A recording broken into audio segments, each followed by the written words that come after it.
Hello' everyone, এইজোপা হৈছে Asiatic jasmine আৰু Asiatic জেচমিনৰ আপোনালোকৰ শিপা চাবনি এইবিলাক চব ধৰিব পাৰিছেনে? এইবিলাক ইমানেই দীঘল দীঘল আৰু মই কেনেকৈ ইয়াৰ ইমান দীঘল শিপা পালোঁ তাকে আপোনালোকক দেখাই আছোঁ।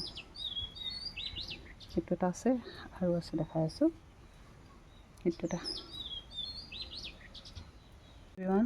আজি মই আপোনালোকক দেখাব লৈছোঁ মোৰ এজোপা হৈছে কেটষ্টেইল আৰু কেটষ্টেইলৰ যোনবিলাক কাটিং হয় মানে ইয়াৰ যোনবিলাক ডাল হয় খুব সৰু সৰু হয় আৰু কেতিয়াবা মানে ইয়াৰ পৰা শিপা উলিয়াবলৈও বহুত টান হয়। আমি যদিও মাটিত গুজি থওঁ খুব সোনকালে শিপা নোলায়, কিন্তু মই আপোনাক আজি দেখাইছোঁ এই কেটষ্টেইল বা আপোনাৰ যোনটো আপোনাৰ এছিয়াটিক জেচমিন সেইবিলাকৰ পৰা খুব সহজে আপোনালোকে শিপা উলিয়াব পাৰিব আৰু সেইটো হৈছে আপোনালোকে পানীত দি। আৰু মই দেখাইছোঁ দেই আপোনালোকক।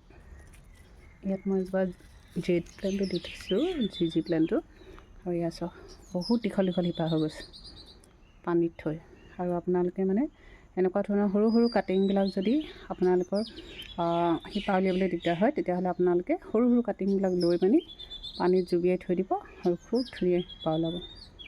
আৰু আজি মই এইকেইটা আজি ৰুই দিম, তাকে আজি আপোনালোকক ভিডিঅ'টোত দেখালোঁ। আপোনালোকে যদি এনেকুৱা শিপা পাব বিচাৰে তেতিয়াহ'লে পানীত প্ৰপগেট কৰিব। আজিলৈ ইমানেই।